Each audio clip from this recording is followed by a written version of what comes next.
কিছুক্ষণ আগে চাপের মুখে পড়ে পদত্যাগ করল রাষ্ট্রপতি শাহাবুদ্দিন চুপ্পু।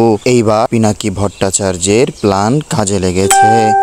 সর্বশেষ আমাদের মনের আকাঙ্ক্ষা পূরণ হয়ে গেল, আশাটা পূরণ হয়ে গেল। শেখ হাসিনা যখন পদত্যাগ করার 1-2 ঘন্টা পরে খবর পাওয়া গেছে, কিন্তু চুপ্পু সাহেবের খবরটা এখন বের হয় না। বের হবে কেমনে? সবকিছু ওয়াকারুজ্জামান সাহেব চেপে ধরে রাখছে। পিনাকি ভট্টাচার্যের অ্যাকশনটা কেমন, তার ভিডিও বুলেটের মতো কাজ করে। রাষ্ট্রপতির পদত্যাগ, এই খবরটা নাকি অলরেডি ইন্ডিয়ান হাই কমিশনকে অবগত করেছেন বর্তমান ডক্টর মোহাম্মদ ইউনূস সরকার। আমরা এটাই চাই, ইজ সিম্পল আনসার, এবং এটাই হওয়া দরকার ভারতের সাথে বর্তমান বাংলাদেশের পলিসি। সুতরাং আমি ডক্টর মোহাম্মদ ইউনূস স্যারকে বলবো, আপনি এগুলো বজায় রাখবেন, মনে রাখবেন। চূড়ান্ত খেলা খেলে দিলেন নোবেল বিজয়ী ডক্টর মোহাম্মদ ইউনূস। নিশ্চয়ই সারা বিশ্বের কাছে বাংলাদেশের মর্যাদাকে সমুন্নত করবে এবং উন্নত করবে নিঃসন্দেহে। আসছে তুফান, এই তুফান সিনেমা তোমার না, এবার আসছে অপারেশন স্টর্ম, বাংলা করলে হয় তুফান।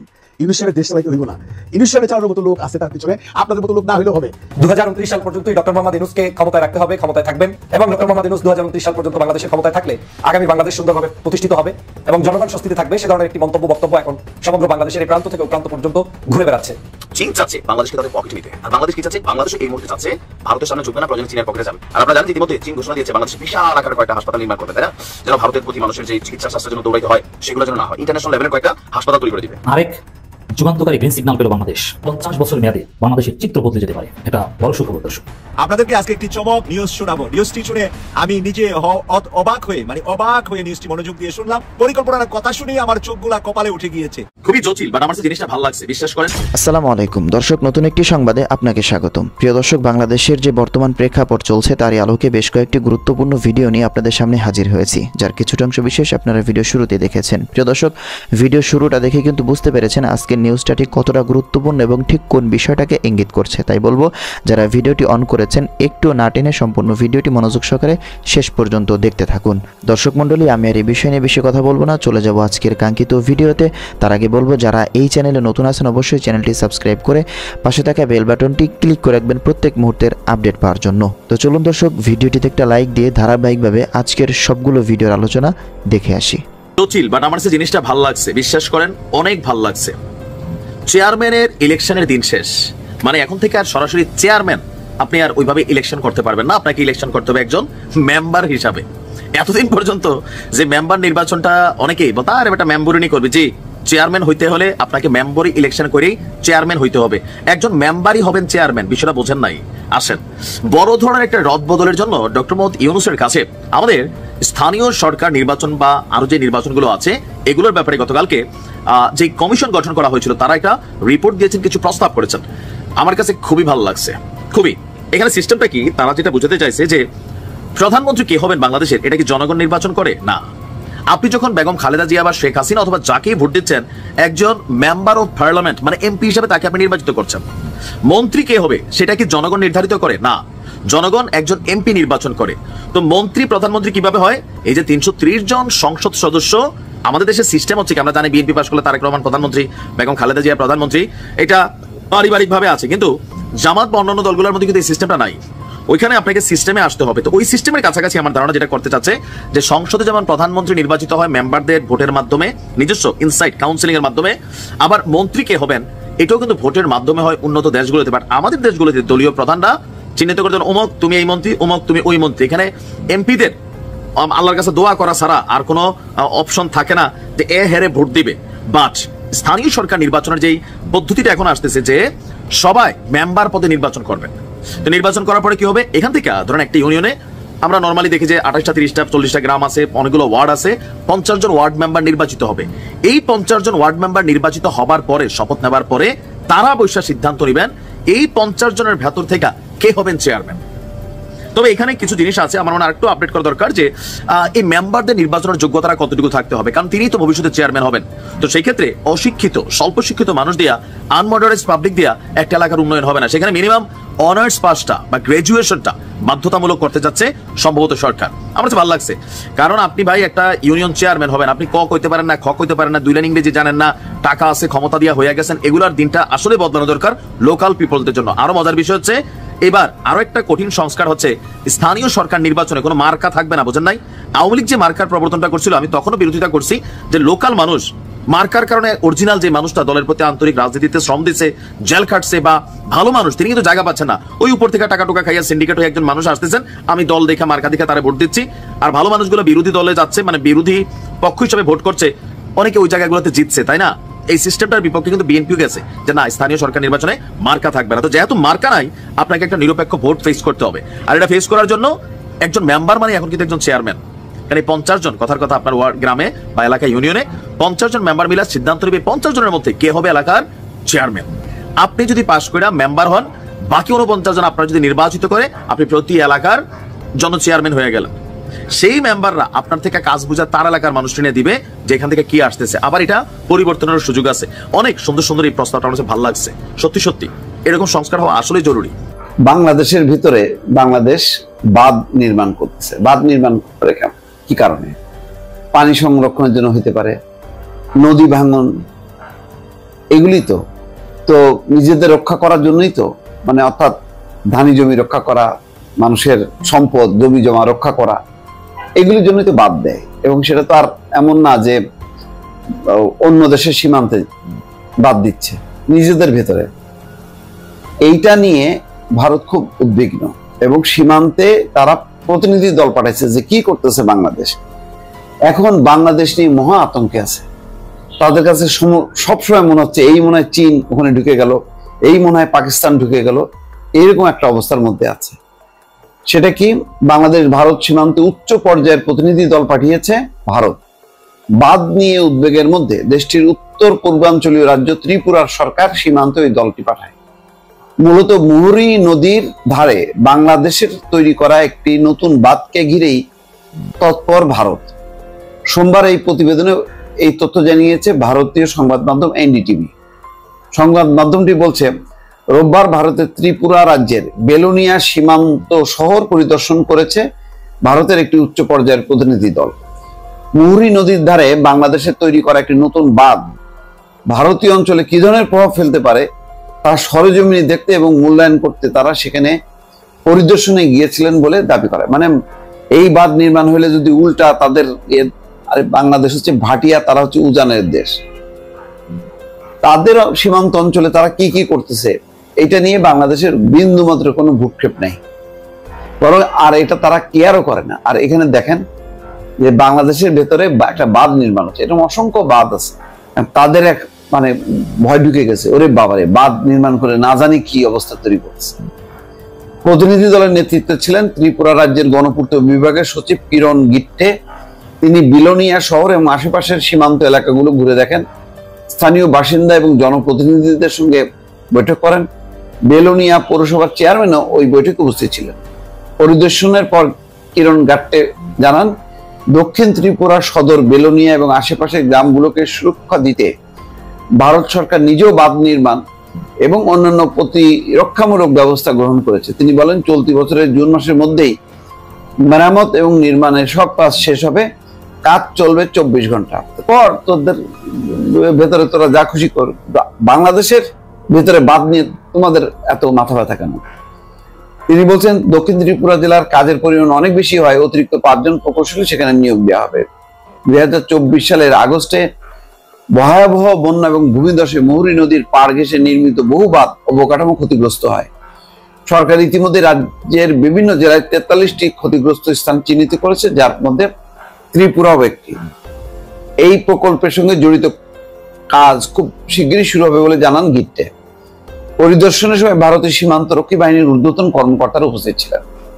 এনডিটিভি বলছে যে দক্ষিণ ত্রিপুরার বেলোনিয়া শহরের বিপরীতে বাংলাদেশের নির্মিত নতুন বৃহৎ বাঁধটি নিয়ে ভারতীয় সীমান্তবাসীর মধ্যে উদ্বেগ বাড়ছে।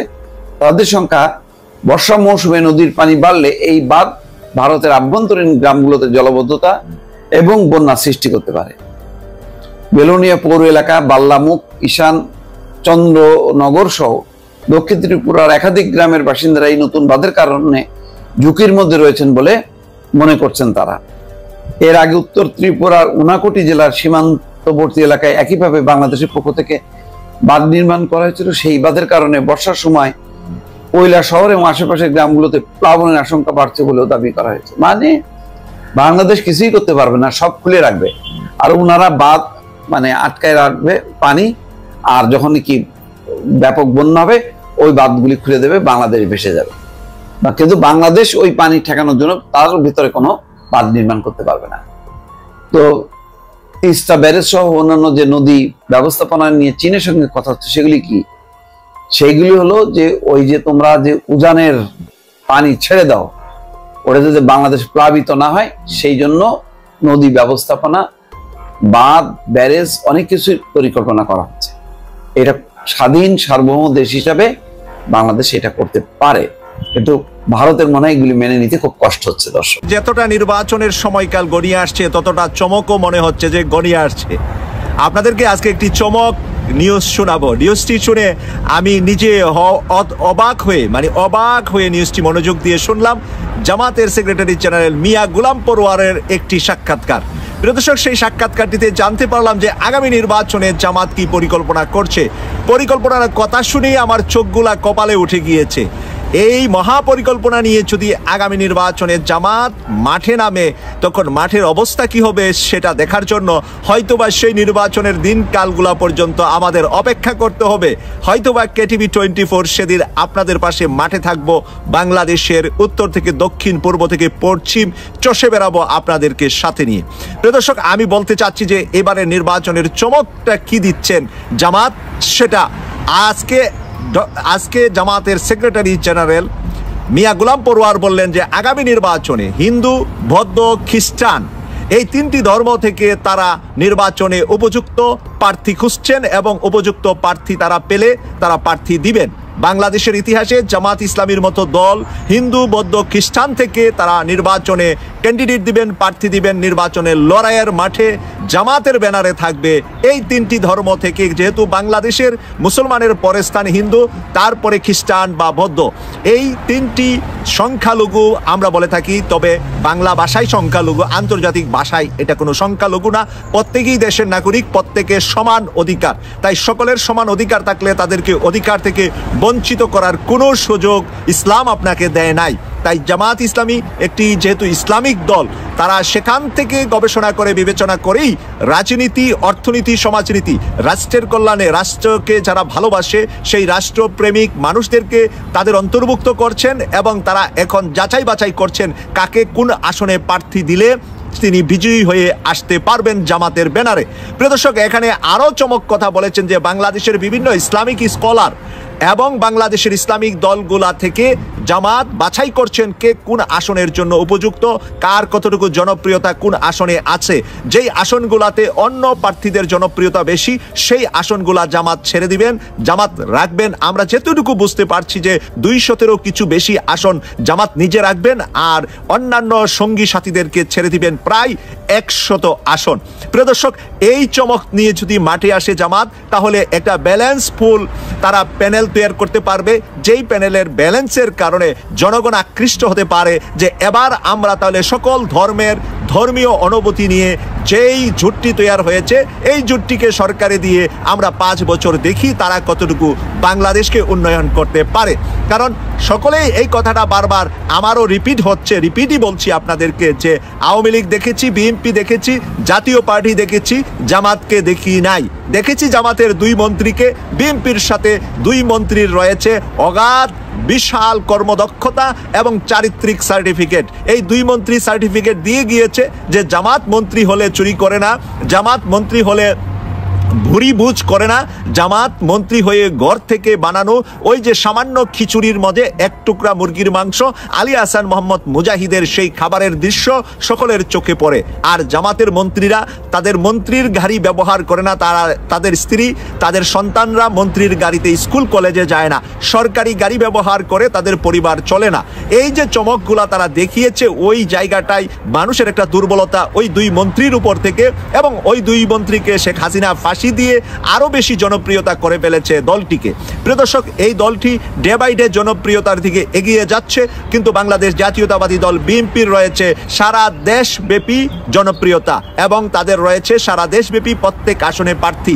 জামাতের 300 প্রার্থী দেওয়া যাবে, 300 প্রার্থী জামাত অলরেডি প্রায় নির্বাচন করে রেখেছে, 290টার উপরে তারা সিলেকশন ঘোষণা করে ফেলেছেন তাদের দল থেকে কে কোথায় থেকে প্রার্থী হবে। কিন্তু প্রিয় দর্শক, তারা আজকে জনাব মিয়া গোলাম পরোয়ার সাহেব বললেন যে যদি আমাদের সাথে সমঝোতায় আসে, আমরা যদি ভালো মনে করি যে তাদেরকে সেই জায়গাগুলোতে প্রার্থী দিলে আমাদের প্যানেলে বিজয়ী হয়ে আসবে, তাহলে জামাত সেই আসনগুলা ছেড়ে দিবে। আরেক যুগান্তকারী গ্রিন সিগন্যাল পেল বাংলাদেশ। 50 বছর মেয়াদে বাংলাদেশের চিত্র বদলে যেতে পারে, এটা বড় সুখবর। দর্শক খবর, তিস্তা প্রকল্প নিয়ে ইতিবাচক চীন। তিস্তা প্রকল্প এটা শুধু একটা পানি ব্যবস্থাপনা নয় যে বাংলাদেশে শুকনো মৌসুমে পানি থাকে না, চীন বিশাল বিশাল মেগা বাঁধ নির্মাণ করবে, ড্যাম নির্মাণ করবে, বিশাল বিশাল রিজার্ভিয়ার নির্মাণ করবে, যেখানে পানি বড় বড় নদীতে যে পানি থাকে তার চেয়ে বেশি পানি থাকবে, এবং যখন পানি প্রয়োজন হবে কৃষক সেই রিজার্ভিয়ার থেকে পানি নিয়ে ব্যবহার করবে। শুধু এটা নয়, তিস্তা প্রকল্প বাংলাদেশে ভারতের হেজিমনি ধ্বংস করার সাথে একটা সম্পর্কিত বিষয়। তিস্তা প্রকল্পের সাথে ভারতের 7 সিস্টার্স এবং চিকেন নেকের স্ট্র্যাটেজিক অবস্থানের সম্পর্ক। ভারত কিছুতেই চায় না বা অতীতে হতে দেয়নি যে তিস্তা প্রজেক্ট বাস্তবায়ন হোক, যেহেতু ভারত তিস্তা চুক্তিও করবে না, এবং সেটা চীনের মাধ্যমে হোক। যদিও শেখ হাসিনা বলেছিলেন যে চীনকে দিব তিস্তা প্রজেক্ট, কিন্তু ভারত কিন্তু সেটা হতে দেয়নি। অতএব তিস্তা প্রজেক্ট বাংলাদেশের জিওপলিটিক্সের সাথে ওতপ্রোতভাবে জড়িত, বাংলাদেশের উত্তরাঞ্চলের লক্ষ কোটি মানুষের জীবনের সাথে সম্পর্কিত, বাংলাদেশের কৃষি এবং অর্থনীতির সাথে সম্পর্কিত। এক তিস্তা প্রজেক্ট উত্তরাঞ্চলের অর্থনীতির চিত্রকে বদলে দিতে পারে। দর্শক, যেহেতু ভারতের স্বার্থ বিরোধী কোনো কিছু যেটা বাংলাদেশের স্বার্থের জন্য যতই অনুকূল হোক, চীন ভারত সেটা কখনো করতে দেয়নি, বাধা দিয়েছে, এমনকি বিএনপিও করতে পারেনি কিংবা পারবেও না। কিন্তু ডক্টর ইউনূস সেটা পারেন কিংবা পারবেন। ভারতের স্বার্থের জন্য সেটা যেরকমই হোক না কেন, বাংলাদেশের জন্য যদি সেটা ইতিবাচক হোক, সেটা বাস্তবায়ন হবে, এটা প্রফেসর ইউনূস করতে পারবেন। তাতে ভারত বাধা দিয়ে প্রফেসর ইউনূসকে আটকানোর কোনো সক্ষমতা রাখে না। তো দর্শক, তারই অংশ হিসেবে তিস্তা প্রকল্পে চীন ইতিবাচক। শুধু এটা না, 50 বছর মেয়াদী পানি ব্যবস্থাপনার প্রজেক্ট সাবমিট করতে চীনকে বলে এসেছে ডক্টর ইউনূস, এবং চীন এই সুযোগ হাতছাড়া করবে না। 50 বছর মেয়াদী বাংলাদেশের চিত্র বদলে যাবে। তিস্তা প্রজেক্ট যদি সফল হয়, তারপর আরো এরকম নানা স্ট্র্যাটেজিক প্রজেক্ট করা হবে। ভারত যেটা করতে দেয়নি, সোনাদিয়া ডিপ সি পোর্ট করতে দেয়নি, পরে মাতার বাড়িতে করতে হয়েছে, এবং সেখানে চীনের ইনভলভমেন্ট ভারত সহ্য করেনি এবং হাসিনা পারেনি, জাপানকে আনতে হয়েছে। কিন্তু ডক্টর ইউনূস এবার পারবেন। বাংলাদেশে এরকম বিশাল বিশাল ডিপ সি পোর্ট হবে, বাংলাদেশের ব্যবসা বাণিজ্যের চিত্র বদলে যাবে। এখন তো শুধু মংলা, পায়রা আর চট্টগ্রাম নিয়ে আছি, এরকম আরো হবে, চীন করে দিবে। মানে দীর্ঘমেয়াদে বাংলাদেশের চিত্র বদলে যাবে, চীন এক্ষেত্রে সহায়তা করবে। ভারত তো আর পয়সা দিতে পারে না, ভারতের তো আর টাকা নাই, ভারত পারে ঠেকাতে ভারতের দালালদের মাধ্যমে, কিন্তু এখন তো ডক্টর ইউনূস তাকে তো ঠেকাতে পারবে না। এই যে তিস্তা প্রকল্প নিয়ে ইতিবাচক চীন, এবং চীন ফিজিবিলিটি স্টাডি করছে, দফায় দফায় তাদের টেকনিক্যাল টিম এখানে আসছে, এর মানে তিস্তা প্রকল্প চীন নিবে, আনুষ্ঠানিকভাবে দেওয়া হতে পারে, এবং এতে বেশি সময় লাগবে না। ডক্টর ইউনূস 2 বছর ক্ষমতায় থাকতে পারলেই দেখবেন যে তিস্তা প্রকল্পের যথেষ্ট অগ্রগতি এবং চুক্তি হয়ে যাবে। প্রধান উপদেষ্টার high representative doctor Khalilur Rahman বলছে, খলিলুর রহমান কিন্তু একজন উচ্চ মাপের ডিপ্লোম্যাটিক জ্ঞান রাখেন। তার যে চমক, তার যে ক্যারিশমেটিক কোয়ালিটি ডিপ্লোমেসিতে, সেটার মাধ্যমে ডক্টর ইউনূস এবং জাতি উপকৃত হবে। এবং খলিলুর রহমানকে পিনাকি ভট্টাচার্য বস মানেন। প্রধান উপদেষ্টা চীন সফরে গত 50 বছরের পানি সমস্যা নিয়ে আলোচনা হয়েছে। দেশটি তিস্তা প্রকল্প ইতিবাচক প্রতিক্রিয়া জানায়। দেখেন, what is doctor Yunus? Doctor Yunus অন্য কেউ হলে ডিসেম্বর পর্যন্ত নিয়ে ভাবতো, কিন্তু ডক্টর ইউনূস ভাবেন 50 বছর নিয়ে। ডক্টর ইউনূসের মন মানসিকতা, চিন্তা দর্শন যে কতটা উঁচু মাপের, তাই 50 বছর মেয়াদী চিন্তা দর্শনের মাধ্যমে সেটা প্রমাণিত হয়। অথবা আমরা তাকে 5 বছর মধ্যে রাখার চেষ্টা করতেই পারি। রোববার 30 মার্চ দুপুরে রাজধানী ফরেন সার্ভিস একাডেমিতে প্রধান উপদেষ্টা চীন সফর নিয়ে এক সংবাদ সম্মেলনের কথা জানান তিনি বলেন, চীনের সাথে নদী ও পানি ব্যবস্থাপনা নিয়ে যে আলোচনা হয়েছে তার প্রতিফলন আগামীতে দ্বিপাক্ষিক চুক্তির মাধ্যমে দেখা যাবে। পাশাপাশি রোহিঙ্গাদের নিজ দেশে ফেরত পাঠাতে চীন সর্বোচ্চ সহযোগিতা করবে বলে আশ্বাস দিয়েছে। অথচ বিএনপি বলছে রোহিঙ্গাদের নিয়ে আলোচনা নাকি কোনো অগ্রগতি নেই, অথচ সর্বোচ্চ সহযোগিতার আশ্বাস দিয়েছে। তাছাড়া আধুনিক তথ্য প্রযুক্তি ও এআই নবায়নযোগ্য জ্বালানি খাত নিয়েও ইতিবাচক আলোচনা। দেখেন, এআই আর্টিফিশিয়াল ইন্টেলিজেন্স পৃথিবীর চিত্র আরেকবার বদলে দিচ্ছে। আর সে চীন যে প্রযুক্তিতে কত উন্নত আমরা জানি, সেটা নিয়েও কাজ হবে চীনের সাথে। মানে বাংলাদেশের চিত্র বদলে যাবে এক কথায়। দেখবেন, জাস্ট ডক্টর ইউনূসকে একটু সময় দেন, ডক্টর ইউনূসের নেতৃত্বে একটা জাতীয় সরকার গঠন করে দেন, বাংলাদেশকে সিঙ্গাপুর বানিয়ে তারপর ডক্টর ইউনূস যাবে। বাংলাদেশের বিনিয়োগ উন্নয়ন কর্তৃপক্ষের নির্বাহী চেয়ারম্যান আশিক চৌধুরী জানান, চীনা প্রতিষ্ঠানগুলোকে বাংলাদেশে বিনিয়োগ করার আহ্বান জানিয়েছেন ডক্টর মোহাম্মদ ইউনূস। দেশটির প্রেসিডেন্ট শি জিনপিং বিষয়টি ব্যক্তিগতভাবে দেখার আশ্বাস দিয়েছেন। তো এটাও একটা বড় বিষয়, ব্যক্তিগতভাবে দেখবেন। এর মানে স্যার আমি দেখবো, এটা সরাসরি প্রেসিডেন্ট নিজে দেখবেন যে বাংলাদেশে কি অভূতপূর্ব ইনভেস্টমেন্ট আসে এবং 2.1 বিলিয়ন এটা ডিসবার্স হবে। এটা শুধু প্রতিশ্রুতির মধ্যে থাকবে না, 20 to 25% না, 90 to 100% ডিসবার্স হবে ইনশাআল্লাহ। 50 বছর মেয়াদে। আগামী নির্বাচন কবে হবে, কি কি শর্তের ভিত্তিতে হবে, বা আদৌ কোনো শর্ত থাকবে কিনা, এগুলো এই মুহূর্তে রাজনীতির খুবই গুরুত্বপূর্ণ আলোচনার বিষয়। এবং সবগুলো পার্টি যারা সিগনিফিক্যান্ট সমর্থন আছে বা মানুষের মনোযোগ আছে তারা প্রত্যেকে কম বেশি এই বিষয়গুলোতে কথা বলছে, জামায়াতও কথা বলছে। এবং সাম্প্রতিক সময় জামায়াতের আমিরের বক্তব্য খুব সারপ্রাইজিংলি খুব অল্প সময়ের মধ্যেই দুরকম বক্তব্য এসছে আমি বলতে পারি। এবং কেন এটা হচ্ছে, কেউ কেউ বলছেন যে জামায়াতের আমিরের খুব দ্রুত বা ঘন ঘন মুড সুইং হয়। সত্যিকার অর্থেই আমরা দেখেছি তিনি তার বক্তব্য আগে একরকম দিয়েছেন বিভিন্ন ইস্যুতে, আবার সেখান থেকে আবার ফিরে এসছেন, এই ধরনের অ্যাটিটিউড তার বক্তব্যে দেখেছি। কিন্তু এখানেও এটা হয়েছে এবং কেন হয়েছে, কেন হচ্ছে, আমার কাছে শুরুতে একটু বলে রাখি, আমার কাছে মনে হয় যে জামায়াত হয়তো দলগতভাবে একটা কৌশল নিয়েছে, যে কৌশলটাকে আমরা এভাবে বলতে পারি যে অভিমানী প্রেমিকা কৌশল। মানে ব্যাপারটা কেন এভাবে বলছি সেই জায়গায় আসবো। আমি একটু দেখতে চাই জামায়াতের আমির কি বলেছেন নির্বাচন নিয়ে। আমাদের নিশ্চয় মনে আছে গত 3 দিন আগে, এটা তারিখ হচ্ছে 16 এপ্রিল, 4 দিন আগে জামায়াতের আমির যদি কিন্তু ছাড়া নির্বাচন নিয়ে কথা বলেছিলেন। মানে জামায়াত সাধারণত যেটা করে, আর সব মানে বিএনপির বাইরে অন্যান্য অনেক দল যেটা বলছে, বিশেষ করে এনসিপি যেটা বলছে যদি কিন্তু দিয়ে নির্বাচনের কথা বলছে। জামায়াতের বেশ সিনিয়র কিছু নেতার সাথে আমি টকশো করেছি, আমি তাদের সাথে অন রেকর্ড এবং অফ রেকর্ডও দেখছি তারা শর্ত কিছু দিচ্ছেন, এনসিপি যেমন দেয় নির্বাচন, সংস্কার, বিচার ইত্যাদি ইত্যাদি এগুলোকে নিয়ে। কিন্তু 16 এপ্রিল সবাইকে খুব অবাক করে দিয়ে জামায়াতের আমির একটা সারপ্রাইজিং বক্তব্য দেন এবং ঘটনাচক্রে সেটার একটা প্রেক্ষাপটও আছে। তিনি ইউরোপ ভ্রমণ করেছিলেন এবং তিনি তার নায়েবে আমিরকে নিয়ে লন্ডনে যান এবং সেখানে বেগম খালেদা জিয়ার সাথে বৈঠক করেন। বলছেন যদি এটা শুধুমাত্র কুশলাদি বিনিময়, তার সাথে সেখানে জনাব তারেক রহমান প্রেজেন্ট ছিলেন সেটাও আমরা জানতে পারি। মানে তার শুধু স্বাস্থ্যের কুশল নিতে হলে বেগম খালেদা জিয়া এই 5 অগাস্টের পর দীর্ঘদিন দেশে ছিলেন, তার বাড়িতেই সেগুলো হতে পারতো। আসলে আমরা ধরেই নিতে পারি সেটা হচ্ছে যে তারা কোনো না কোনো আলোচনা করেছেন আগামী নির্বাচন বা এইসব ইস্যু নিয়ে। তারপরই যখন এই মন্তব্য করেছেন সেই প্রেক্ষাপটে মনে হচ্ছিল যে জামায়াত বিএনপির সাথে পুরোপুরি অ্যালাইন্ড হয়ে গেছে নির্বাচনী। কারণ এখানে যদি কিন্তু ছাড়া, তিনি একেবারেই যদি কিন্তু ছাড়া আগামী রমজানের আগে নির্বাচনের কথা বলেছেন। এখানে কোনো সংস্কার, কোনো বিচার এসব আলাপ তিনি আনেননি। ক্লিয়ারলি বলে দিয়েছেন কেন জুনে না, ঝড় বৃষ্টি, তারপরে রমজান আছে, এগুলো সব বলে উনি এটা বলেছিলেন আমেরিকার যে 2 সহকারী পররাষ্ট্রমন্ত্রী এসেছিলেন তাদের সাথে মিটিংয়ে। আমি একটু এক্স্যাক্টলি উনি কী বলেছেন পড়ি। আর আমাদের ভিউ হচ্ছে এটা রমজানের আগে শেষ হওয়া দরকার, মানে নির্বাচন সম্পর্কে। জুন পর্যন্ত অপেক্ষা করলে তখন বর্ষা, ঝড়, বিভিন্ন ধরনের প্রাকৃতিক দুর্যোগ আসবে, তখন ইলেকশন অনিশ্চিত হওয়ার আশঙ্কা দেখা দেবে। আমরা এই জন্য চাচ্ছি এই আশঙ্কার আগেই, রমজানের আগে যেন নির্বাচন হয়ে যায়। আমরা সেটাকে তাদের মতো করে, সেটা আমাদের মতো করে বলেছি। এই ঘটনা ঘটার 2 দিন পরই তিনি তার বক্তব্য নিয়ে একটু ভিন্ন অবস্থান নিয়ে নিলেন এবং বলতে গেলে তিনি আগের অবস্থানে ফিরে গেলেন। তিনি সাংবাদিকদের সাথে কথা বলার জন্য যখন বসেছেন তখন সেখানে বলছেন যে পরিস্থিতি তৈরি হয়েছে শেখ হাসিনার পতনের পর, সেখানে 3টি ম্যান্ডেটরি জিনিস দাবি করছে, এগুলো যদি হয় তাহলেই নির্বাচনটা তারা যে সময়ের কথা বলছেন সে সময়, মানে আগে যদি কিন্তু ছিল না, 2 দিন না যেতেই তিনি শর্ত যোগ করে দিচ্ছেন। সেগুলো কি? সংস্কার, খুব বিস্তারিত কথা আছে, আমি ডিটেইল কথা বলছি না। দ্বিতীয় দাবি, যারা নিহত আহত হয়েছেন এই খুনের দায় যাদের, তাদের বিচারের আওতায় এনে দৃশ্যমান বিচারে জাতিকে দেখাতে হবে, যাতে খুনিদের বিচারের বিষয়ে জাতির আস্থা ফিরে আসে।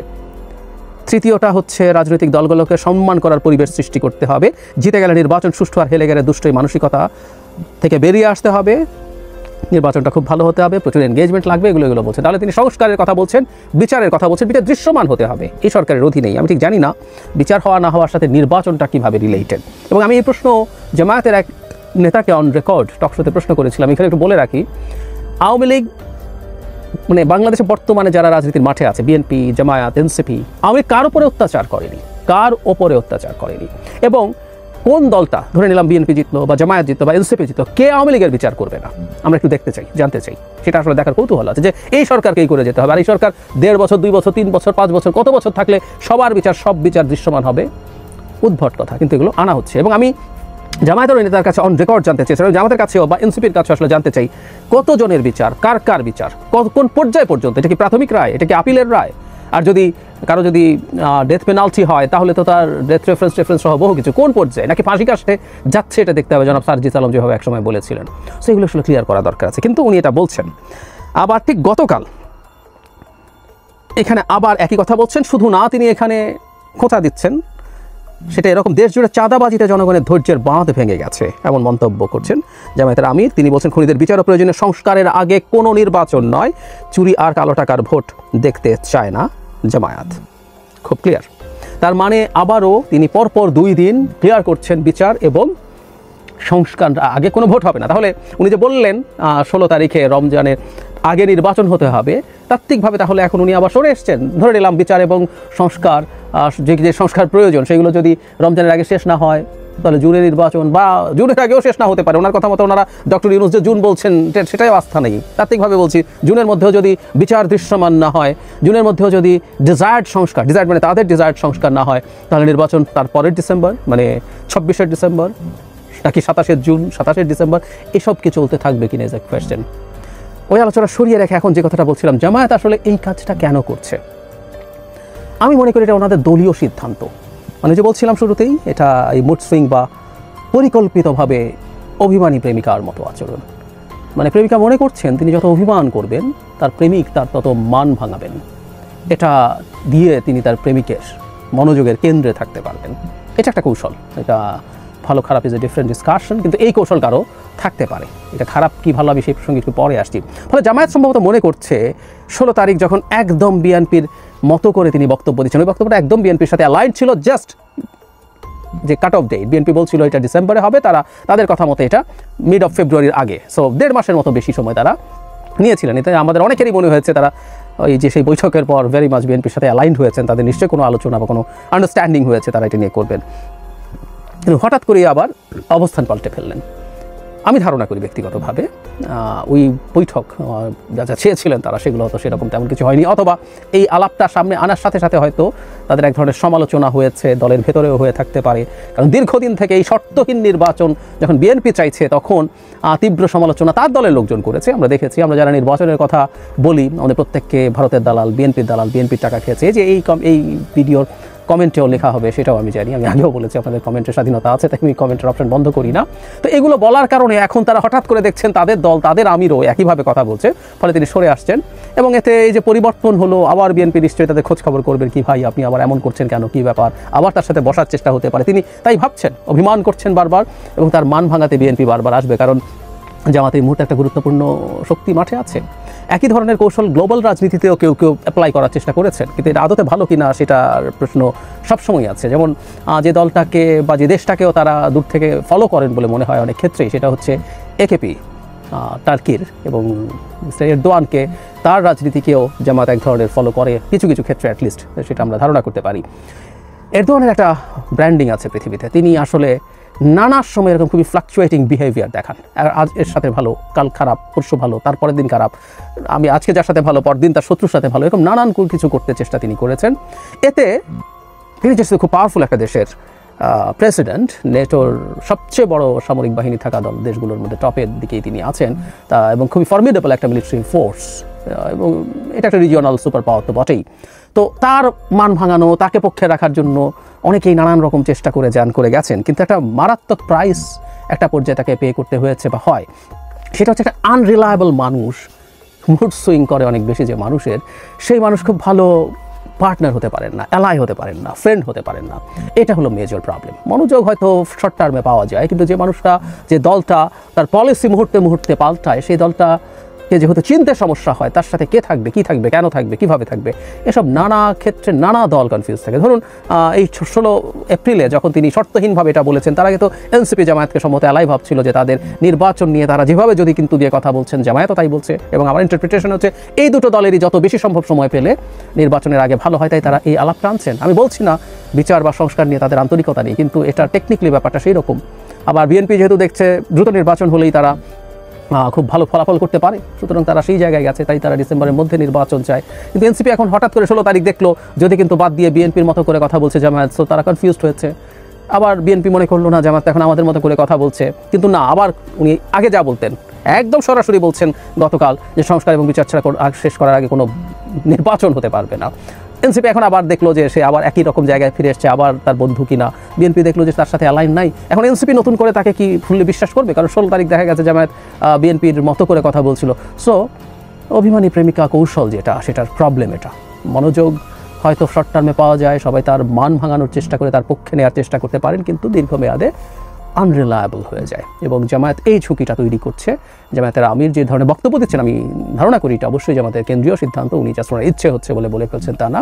এটা জামায়াতের জন্য ইন এনি কনসিডারেশন একটা আত্মঘাতী পদক্ষেপ হচ্ছে বলে মনে করি। কারণ 8 মাস পর আমরা এখন যে জায়গায় দাঁড়িয়ে আছি, সরকারের 8 মাস শেষ হওয়ার পর, 8.5 মাস টু বি স্পেসিফিক, এই জায়গায় দাঁড়িয়ে আসলে নির্বাচন নিয়ে একদম স্ট্রিক্ট একটা অবস্থান সব দলে নিয়ে, আমি কোনটা ভালো কোনটা খারাপ সেটা ডিফারেন্ট ডিবেট, কিন্তু প্রত্যেকটা দলের তার ওই অবস্থানটা নিয়ে নেওয়া দরকার। যে দল গতকালও মনে করছে যদি কিন্তু দিয়ে নির্বাচন হবে, পরদিন হঠাৎ করে যদি কিন্তু ছাড়া নির্বাচন, আবার তারপর দিন আবার যদি কিন্তু দিয়ে নির্বাচন, এগুলো আসলে একটা দলের মানে তার অবস্থান, তার রিলায়েবিলিটিকে। সুপ্রিয় দর্শক, আমি আশা করছি আজকের নিউজটা আপনারা সকলে মনোযোগ সহকারে শেষ পর্যন্ত দেখেছেন। তো আজকের নিউজটা দেখে আপনার কাছে কি মনে হয়েছে, আপনার মূল্যবান মতামত অবশ্যই কমেন্ট সেকশনে লিখে যাবেন। দেখা হচ্ছে পরবর্তী কোনো আপডেট নিউজে। সে পর্যন্ত সুস্থ থাকবেন, ভালো থাকবেন, আমার জন্য দোয়া করবেন। আসসালামু আলাইকুম ওয়া রাহমাতুল্লাহি ওয়া বারাকাতুহু।